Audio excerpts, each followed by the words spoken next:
আরাফায় অবস্থান করাটাই হলো হজ। এটাই হজের মূল কাজ। অতএব হজের প্রধান এবং মেইন ফরজ হলো আরাফায় অবস্থান করা। আরাফায় যদি কেউ অবস্থান না করে তাহলে তার হজ হওয়ার কোনো পথ খোলা নাই। কোনো দম, কোনো ক্ষতিপূরণ, কোনো কাফারা, কোনো সাদাকা, কোনো কিছু দিয়ে আরাফার অবস্থানকে রিকভার করা যায় না। তো আমরা আজকে এসেছি হজের প্রধান কাজে, মূল কাজে আমরা হাজির হয়েছি। বিধায় আজকের এই দিনটিতে আমরা আল্লাহ রাব্বুল আলামিনের কাছে বেশি বেশি করে দোয়া করব। আমরা আল্লাহ রাব্বুল আলামিনের কাছে আজকের এই দিনের যে করণীয় আছে সেই করণীয়গুলোকে আমরা নিবেদন করার চেষ্টা করব ইনশাআল্লাহ। তাহলে তাকবীর তালবিয়া এবং সেই সাথে বেশি থেকে বেশি লা ইলাহা ইল্লাল্লাহু ওয়াহদাহু লা শারীকা লাহু লাহুল মুলকু ওয়া লাহুল হামদ ওয়া হুয়া আলা কুল্লি শাইইন কাদির।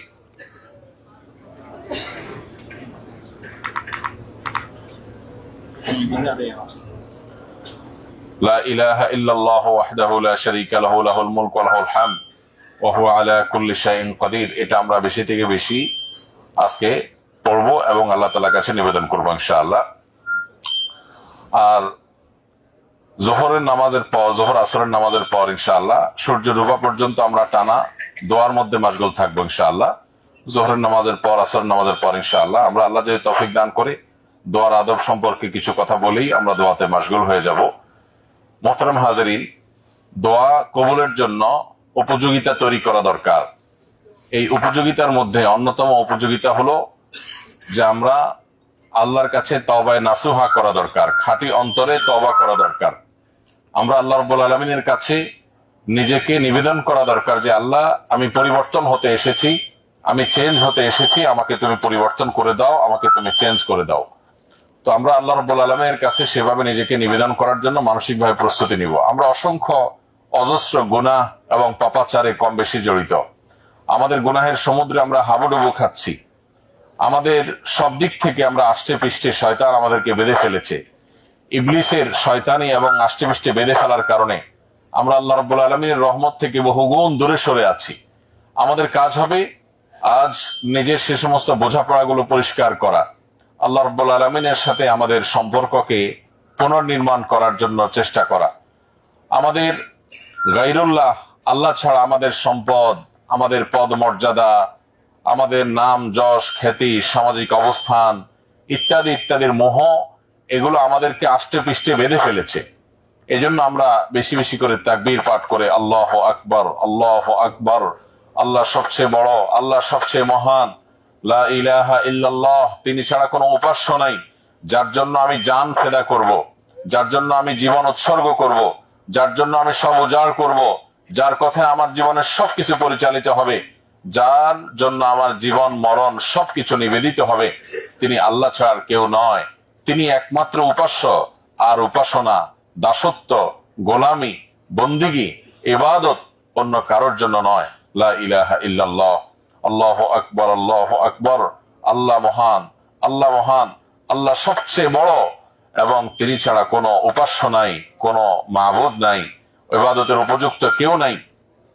ওয়াহদাহু লা শারীকা লাহ, তিনি এক, তার কোনো শরীক নাই, তার কোনো অংশীদার নাই, কোনো পার্টনার নাই। লাহুল মুলক, রাজত্ব তার, ওয়া লাহুল হামদ, প্রশংসা তার, ওয়া হুয়া আলা কুল্লি শাইইন কাদির, আর তিনি সবকিছু করতে সক্ষম। মোহতারাম হাজিরিন, দুনিয়া আমাদেরকে আষ্টে পৃষ্ঠে বেঁধে ফেলে দিয়েছে।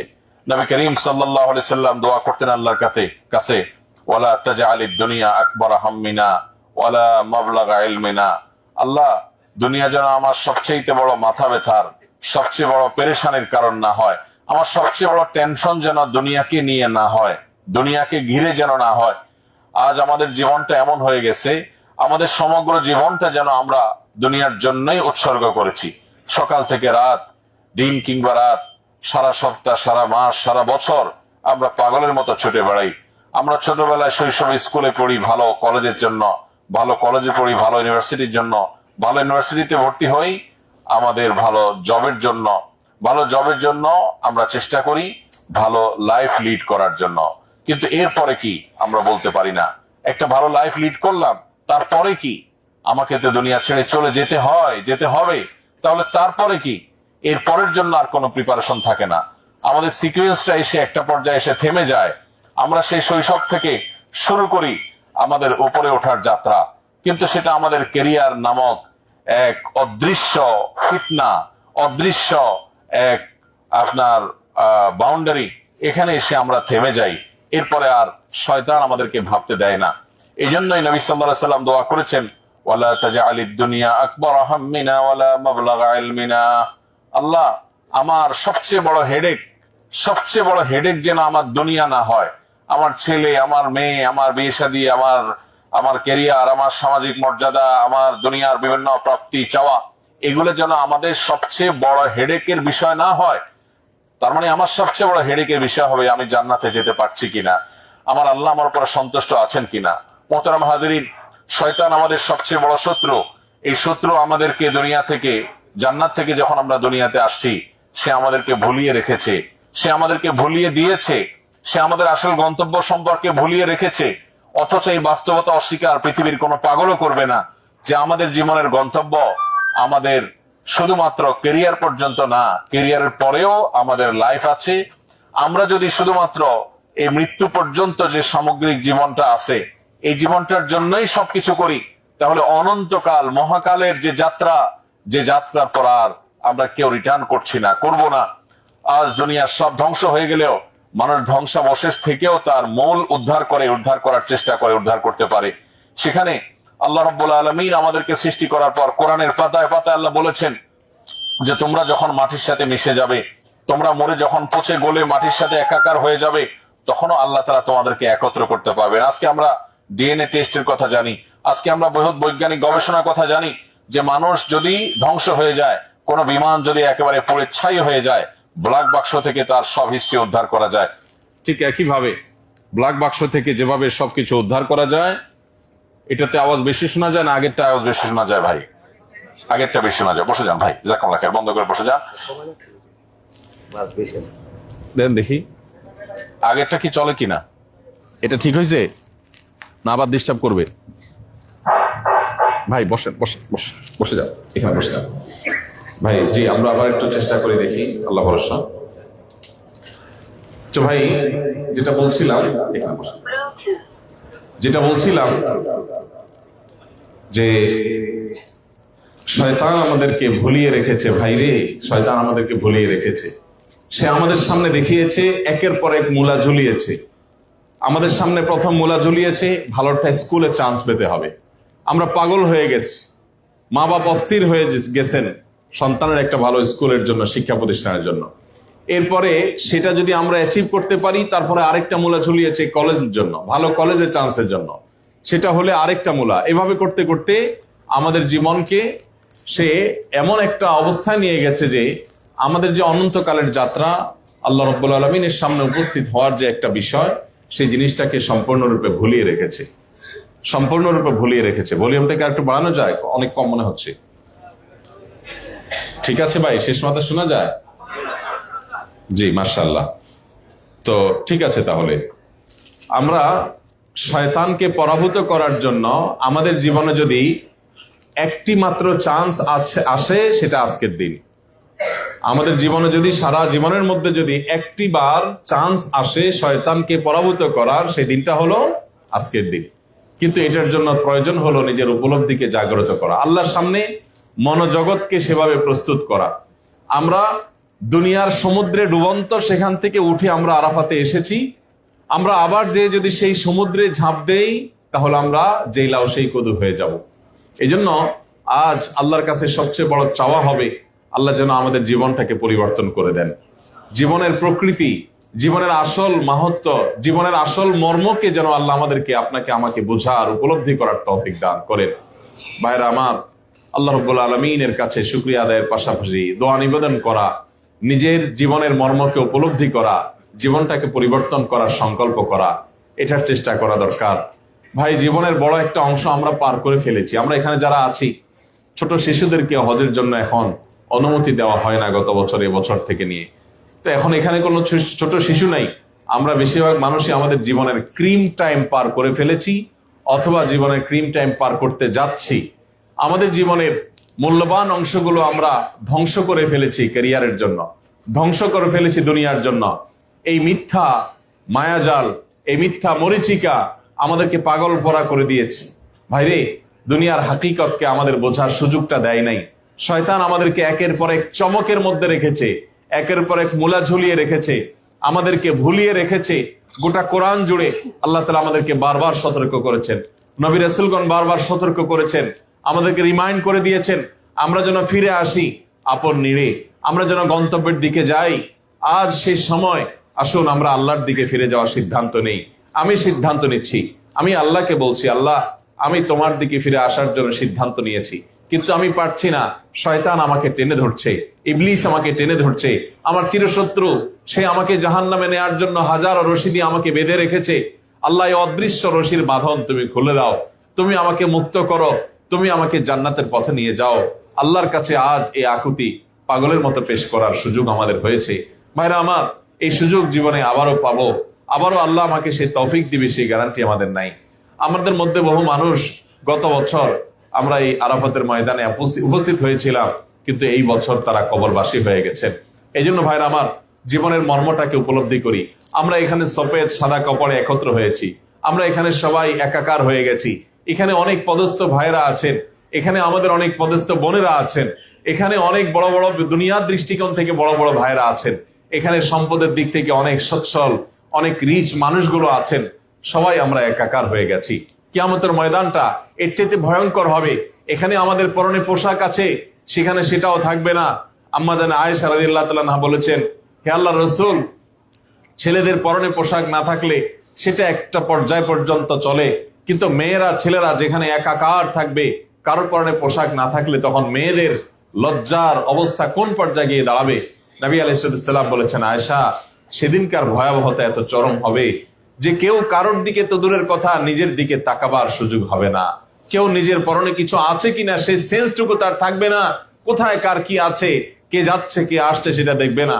আল্লাহ বলেছেন, ইয়াউমা ইয়াফিরুল মারউ মিন আখিহি ওয়া উম্মিহি ওয়া আবিহি ওয়া সাহিবাতিহি ওয়া বানি। সেদিন মানুষ নিজের ভাইকে দেখে পলায়ন করবে, নিজের বাবাকে দেখে, মাকে দেখে। যে মা বাবার একটু শব্দটা সহ্য করে নাই, মা বাবার একটু কষ্ট সহ্য করে নাই, যে ভাই বোনকে ছাড়া একটি রাত একটি দিন কাটাতে পারতো না, একটি মুহূর্ত কাটাতে পারতো না। কিয়ামতের ভয়াবহতা এত চরম হবে যে সবাই একে অপরকে দেখে পলায়ন পর হবে। কেন না জানি আমার সে প্রিয়জন আজকে কোনো আমার কাছ থেকে আমল চেয়ে বসে, আমার কাছ থেকে কোনো সওয়াব চেয়ে বসে, আমার কাছ থেকে কোনো সুপারিশ চেয়ে বসে। আমার কষ্টে করা আমল যেটা দিয়ে আমি জাহান্নাম থেকে মুক্তি চাইবো, সেটা না জানে সে চেয়ে বসে। এই জন্য সবাই যার যার জান বাঁচানোর চেষ্টা করবে। সময় ভাইরা, আরাফাতের ময়দান আমাদের সেই আখিরাতের কথা কিছুটা হলেও স্মরণ করিয়ে দেয়। এই সাদা পোশাক আমাদের পরনে আরেকবার উঠবে জীবনে, সেটা হলো আমাদের মৃত্যু যখন হয়ে যাবে, আমাদের নিঃশ্বাস যখন ত্যাগ করে ফেলবো, এই সাদা পোশাকে মুড়িয়ে আমাদেরকে আবার কবরে রেখে দেওয়া হবে। আমার আব্বাজান রহমতুল্লাহ আলাইহি এই আরাফাতের ময়দানে উপস্থিত হয়েছিলেন, আমাদের সাথে ছিলেন। আজ তিনি কবরবাসী হয়ে গেছেন। আপনাদের অনেকের বাবা আছেন, অনেকের মা আছেন এমন যে হয়তো আরাফাতে হাজির হয়েছেন অথবা হন নাই, কিন্তু এই সাদা কাপড়ে মুড়িয়ে তাদেরকে কবরস্থ করে দেওয়া হয়েছে। আমাদের কর্তব্য হলো আমাদের জীবনের মর্মকে উপলব্ধি করে আজকের দিনে আমাদের জীবনকে পরিবর্তন করার সংকল্প নেওয়া। আমি নিয়ত করছি, আমি আল্লাহর কাছে বলছি, আল্লাহ আমি পরিবর্তন হতে চাই, আমি তোমার দিকে আসতে চাই। আল্লাহ তোমার দিকে রুজু হতে চাই। আমার দুনিয়া আষ্টেপৃষ্ঠে আমাকে বেঁধে ফেলেছে, আমাকে মিথ্যা এক চক্রের মধ্যে ঢুকিয়ে ফেলা হয়েছে, এক মরিচিকার মধ্যে আমাকে ডুবিয়ে রাখা হয়েছে, আমাকে ছেড়ে রাখা হয়েছে। আমি সেখান থেকে সরে আসতে চাই। ভাইরা আমার, দুনিয়ার পিছনে আমরা হাবুডুবু খেয়ে, দুনিয়ার পিছনে আমরা অস্থির হয়ে ব্যাকুল হয়ে, দুনিয়ার পিছনে ব্যাকুল হয়ে আমরা আমাদের জীবনের বড় অংশ কাটিয়ে দিয়েছি। পুরো জীবনকে আমরা নিমজ্জিত করে দিয়েছি, পুরো জীবনকে আমরা কাটিয়ে দিয়েছি। ভাইরা আমার, আমাদের কর্তব্য হলো এই মুহূর্তে অন্তত নিজের জীবনের মর্মটাকে, নিজের জীবনের লক্ষ্যটাকে উপলব্ধি করা এবং বোঝার চেষ্টা করা। আল্লাহ আমাকে আপনাকে সেই তৌফিক দান করুন। মোহতারাম হাজির, এই জন্য মনোজগতের মধ্যে একটা প্রস্তুতি দরকার। দোয়ার আগে, আমরা জোহর আসরের পরে যে দোয়া করব তার আগে একটু প্রস্তুতি নেই। আপনি আল্লাহর জন্য নিজেকে নিবেদন না করলে কেন আপনাকে আল্লাহ রাব্বুল আলামিন ক্ষমা করতে যাবেন? কেন আল্লাহ আপনাকে অ্যাকসেপ্ট করতে যাবেন? আপনি তো পেশ করতে হবে অন্তত। এই জন্য ভাই, আমরা নিয়ত করে নেই, সালেহাত সঙ্গে মোদি দিল খরাস, আজ মোদে এক জামানা খাকে বাস। পাথর হয়ে বহু জীবন আমরা কাটিয়েছি ভাই, কেরিয়ার পাগল হয়ে, টাকা পয়সার জন্য, জব, নাম, যশ, খ্যাতি, সামাজিক অবস্থার ইত্যাদির জন্য আমরা বহু পাগল করা ছিলাম। একটু আল্লাহর জন্য পাগল করা হয়ে, একটু জীবনের মোহটাকে পরিবর্তন করে, জীবনটাকে সম্পূর্ণ চেঞ্জ করে আমরা একটু দেখি, মাটি হয়ে দেখি পাথরের জীবন থেকে। আল্লাহ রাব্বুল আলামিন আমাকে আপনাকে সেই তৌফিক পরিপূর্ণভাবে দান করুন। ভাইরা আমার, আমরা দুনিয়ার স্বাদ অনেক উপলব্ধি করেছি, দুনিয়ার তৃপ্তি অনেক উপলব্ধি করেছি, কিন্তু আল্লাহর দাসত্বের যে তৃপ্তি আছে, আল্লাহর গোলামিতে যে তৃপ্তি আছে, দুনিয়ার বাদশাহিতে সে তৃপ্তি নাই। ভাইরা আমার, এই দাসত্ব করবার সুযোগটা আমরা ভালো করে পাই নাই। আল্লাহর কসম করে বলছি, জীবনে যদি ভালো করে হক আদায় করে এক মুহূর্তের জন্য আল্লাহর দাসত্ব করার সুযোগ হয়, তাহলে দুনিয়ার বাদশাহী আমার কাছে এই দাসত্বের চাইতে তুচ্ছ মনে হবে। এজন্য আল্লাহর গোলামের জন্য নিজেকে প্রস্তুত করা। মানুষ মানুষের দাসত্ব পরের কথা, কেউ কারোর অধীনতাও সহ্য করতে পারে না। মানুষ মানুষের অধীনস্থ থাকাটা মানুষের জন্য কষ্টের, কিন্তু অলৌকিক এক সুখ আল্লাহ রেখেছেন তার দাসত্বে, তার গোলামিতে। কারো ভয়ে যদি মানুষ কাঁদে, তার মধ্যে অস্বস্তি ফিল হয়, তার মধ্যে কষ্ট অনুভব হয়। কিন্তু যদি কেউ আল্লাহর ভয়ে কাঁদে, কেউ যদি আল্লাহর ভয়ে চোখের পানি ফেলে, আল্লাহর সামনে নিজেকে মিনত করে, বিনীতভাবে উপস্থাপন করে, তো এর যে স্বাদ, সে স্বাদ দুনিয়ার অন্য কোনো কিছুর মধ্যে নাই।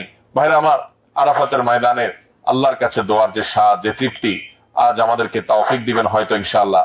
আমরা যদি সেই তৃপ্তি একবার উপলব্ধি করতে পারি, সারা জীবন আপনি ব্যাকুল থাকবেন। এই ব্যাকুলতা আপনি আরাফাত থেকে যাওয়ার পরে অনুভব করবেন। আল্লাহ রাব্বুল আলামিন বেশিরভাগ হাজী সাহেবদেরকে এই তৌফিকটা দিয়ে থাকেন যে তারা আরাফাত থেকে যাওয়ার পর তারা আবারও এখানে ফিরে আসার জন্য আল্লাহর কাছে আকুতি করে। পৃথিবীর বহু দর্শনীয় স্থান আমরা অনেকেই দেখেছি, একবার যাওয়ার পরে দ্বিতীয়বার যাওয়ার আগ্রহ আমাদের থাকে না।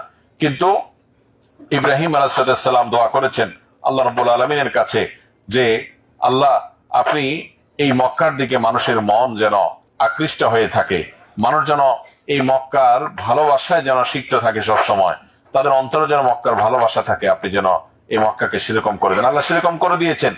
পৃথিবীর ইতিহাসে বা পৃথিবীতে কোন পর্যটন কেন্দ্র, একটি পর্যটন কেন্দ্র বা মানুষের সমাগম স্থল এমন আরেকটি আপনি দেখাতে পারবেন না যেখানে 24 ঘন্টা মানুষ সমানভাবে সচল থাকে, সরব থাকে।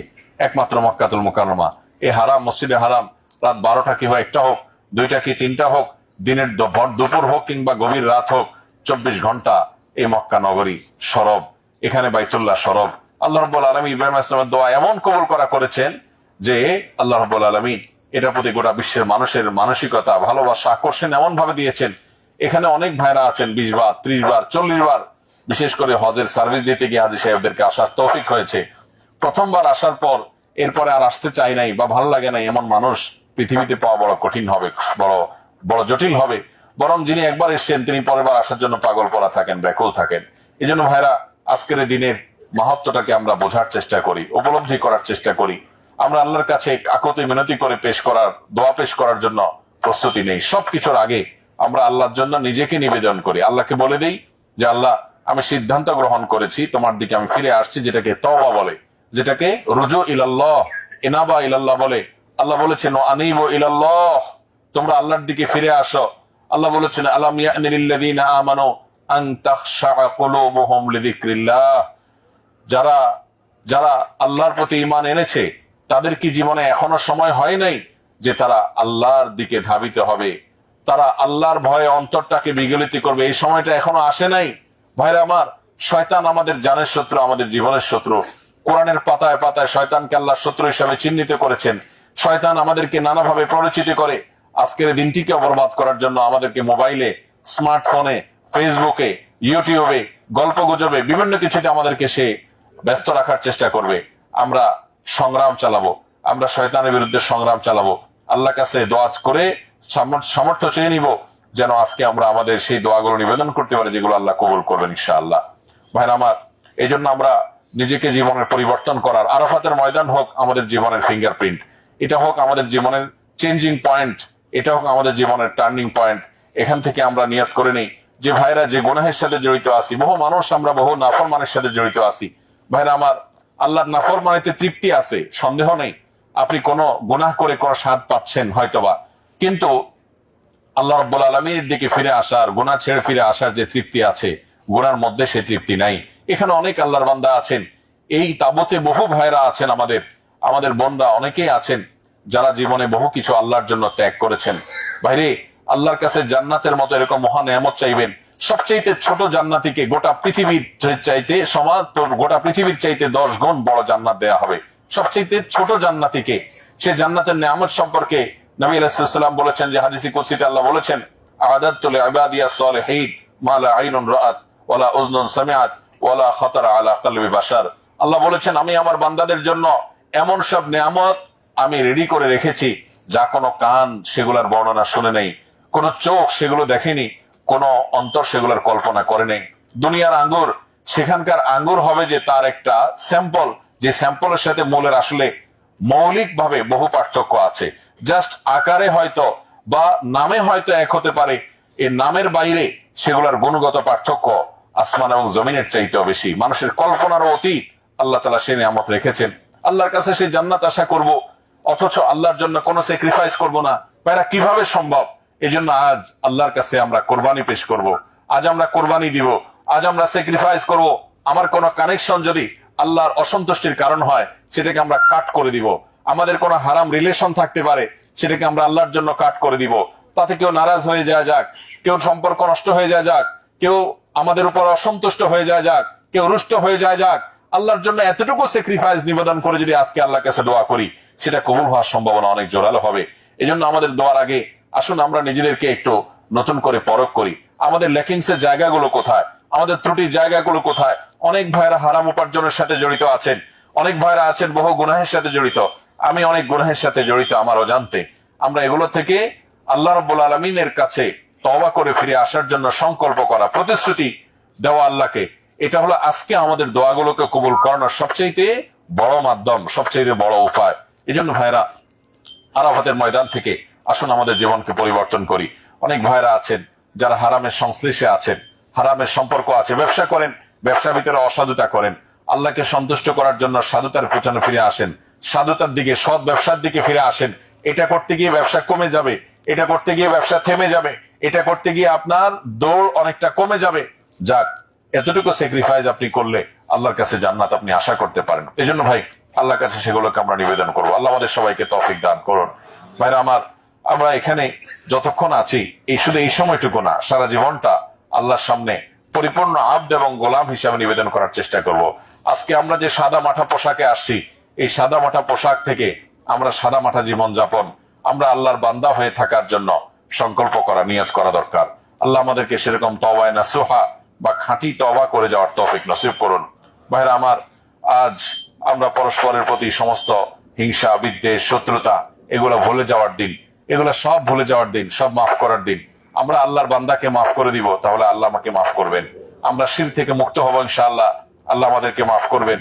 আল্লাহর মাফ লাভের জন্য, ক্ষমা লাভের জন্য যত উপায় আছে, অসংখ্য উপায় আমরা অবলম্বন করব, যাতে কোনো না কোনো ভাবে আল্লাহর ক্ষমা আমরা পেয়ে যাই। আল্লাহ রাব্বুল আলামিন আমাদের সবাইকে সেই তৌফিক নসিব করুন।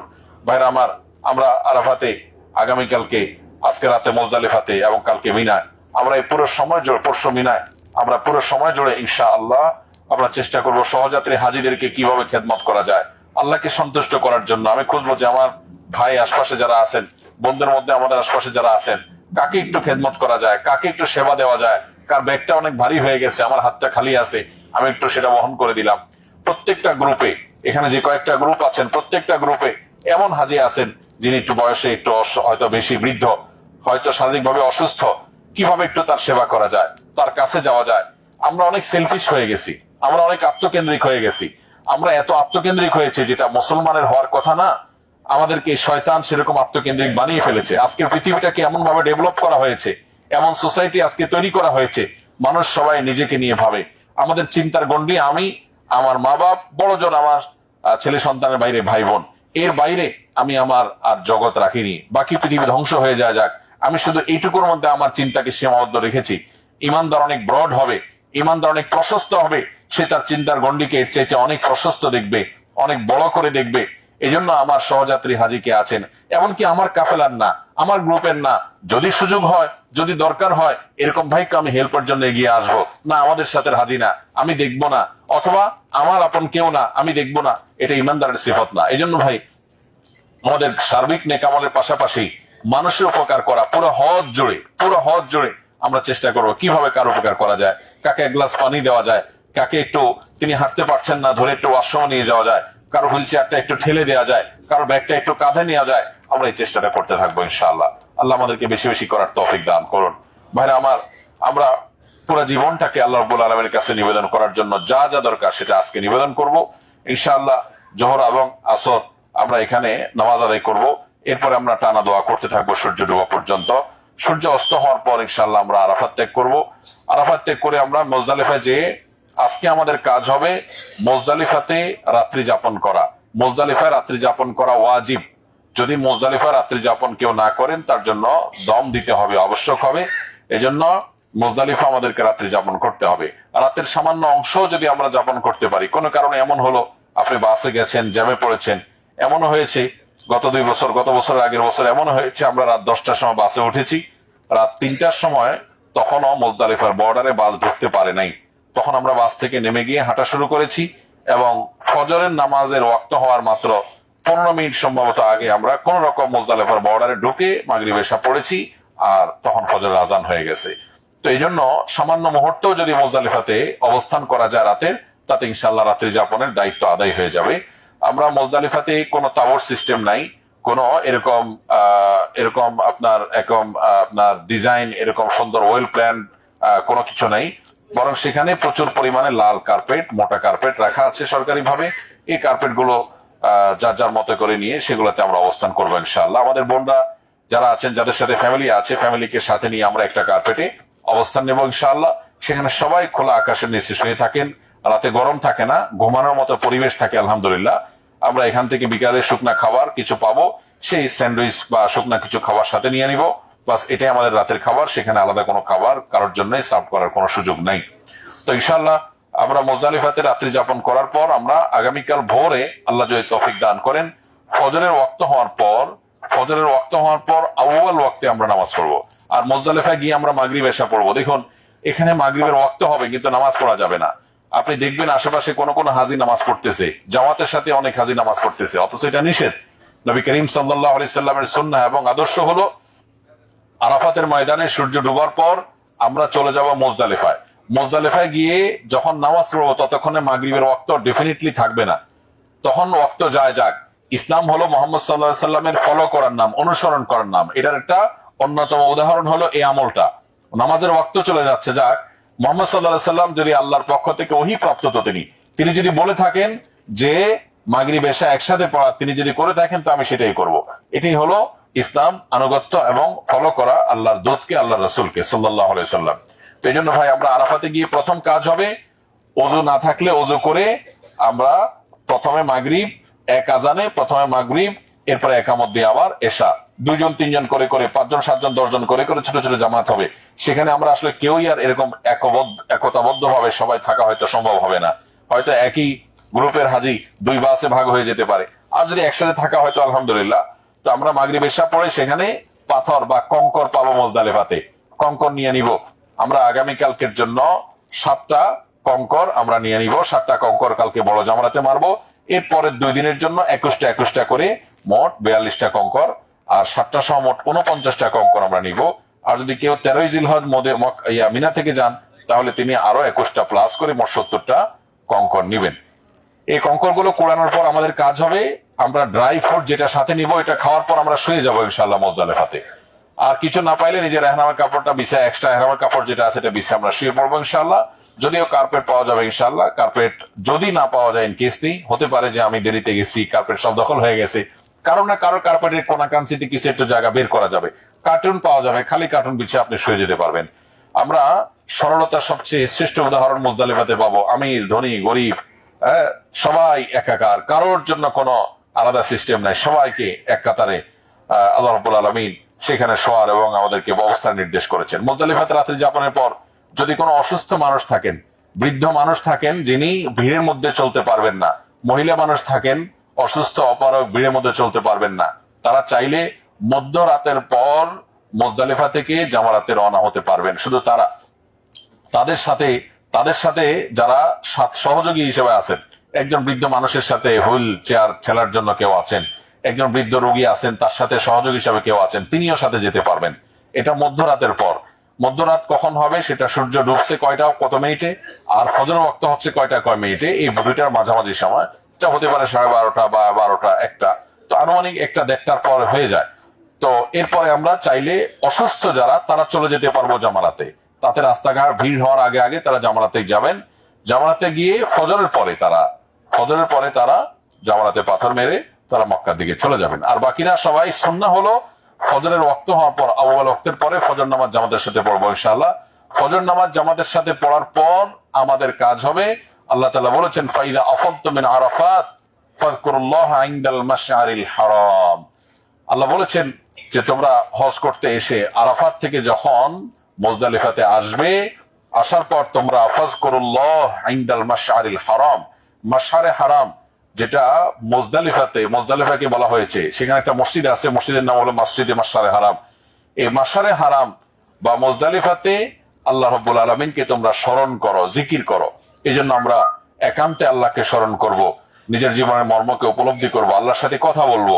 ফজর নামাজের পর জিকির আজকার দোয়াতে মাশগুল হয়ে যখন চারপাশের পাহাড়গুলো উদ্ভাসিত হতে থাকবে, রাতের গভীর রাতে সব একাকার থাকবে, দেখা যাবে না, কিন্তু ফজরের নামাজের কিছুক্ষণ পর আনুমানিক 10 মিনিট 5-10 মিনিট পর দেখা যাবে, পেছনে তাকালে আপনি দেখতে পাবেন কালো কালো পাহাড়গুলো আস্তে করে সেগুলো উদ্ভাসিত হয়েছে, প্রকাশিত হয়েছে। তার মানে আলো চতুর্দিকে মোটামুটি ছড়িয়েছে। তখনই আমাদেরকে মিনার উদ্দেশ্যে, জামারাতের উদ্দেশ্যে রওনা হয়ে যেতে হবে।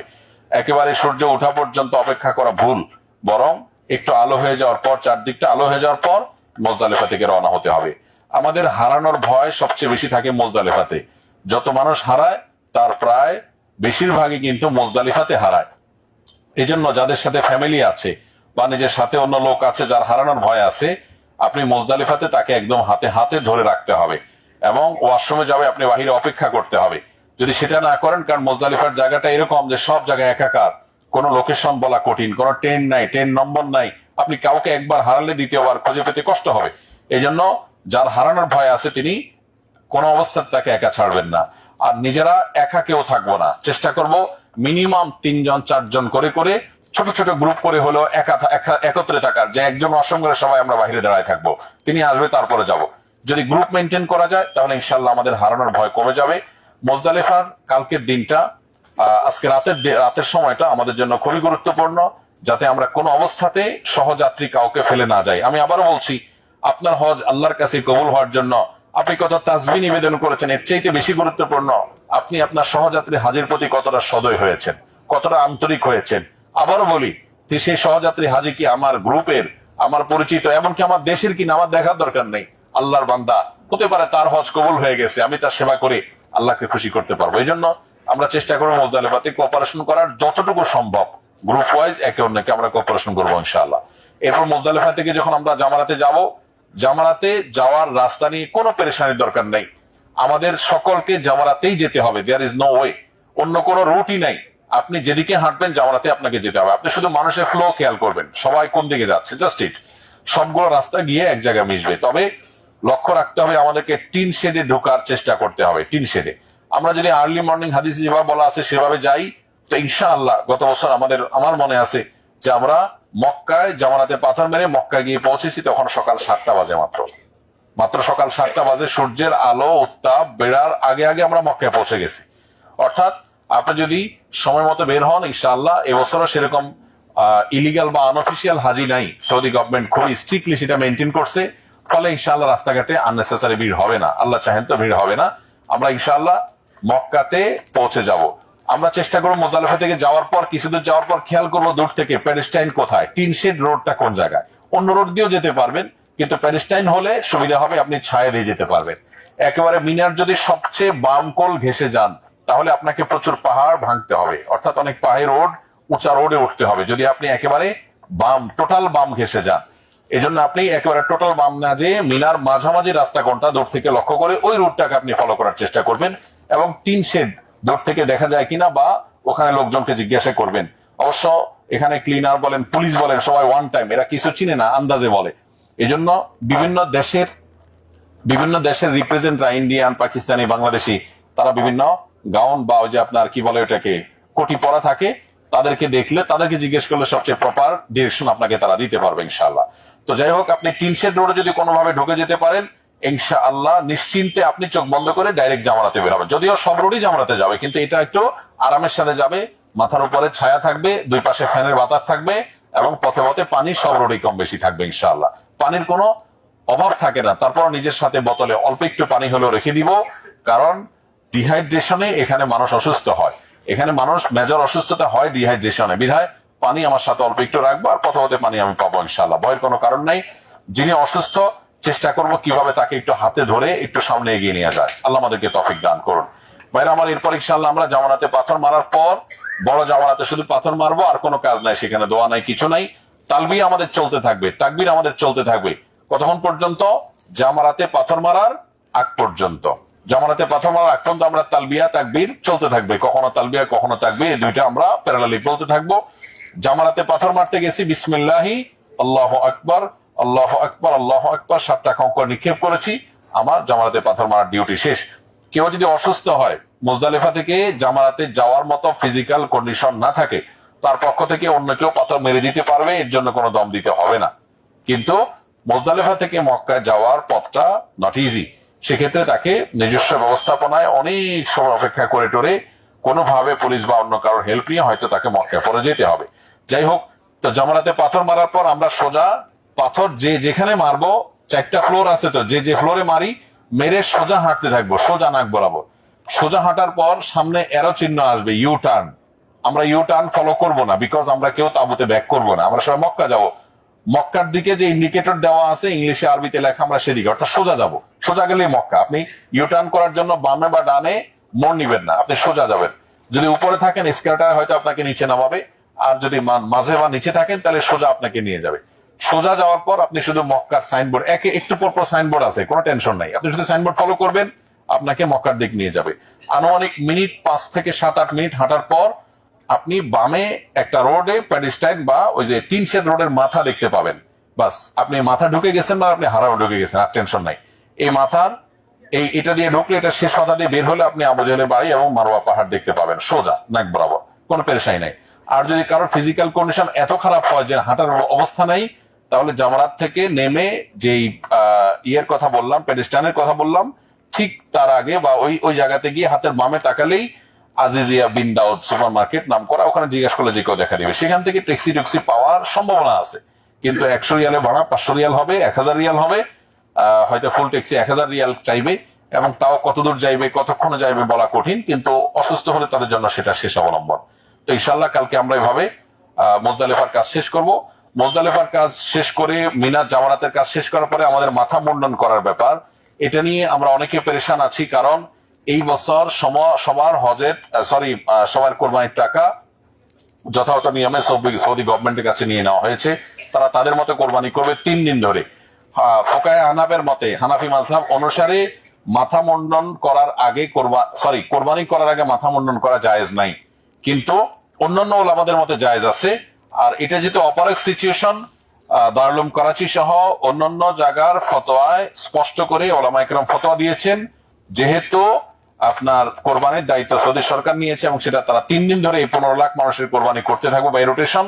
আমারটা কখন হবে আমি জানি না, বিধায় জামারাতে পাথর নিক্ষেপ করার পর আমরা মাথা মুন্ডন করতে পারবো। আমার কোরবানি হোক, নিশ্চিত হোক বা পরে হোক, আমি সেটা নিয়ে অরিড না থেকে আমি মাথা মুন্ডন করতে পারবো।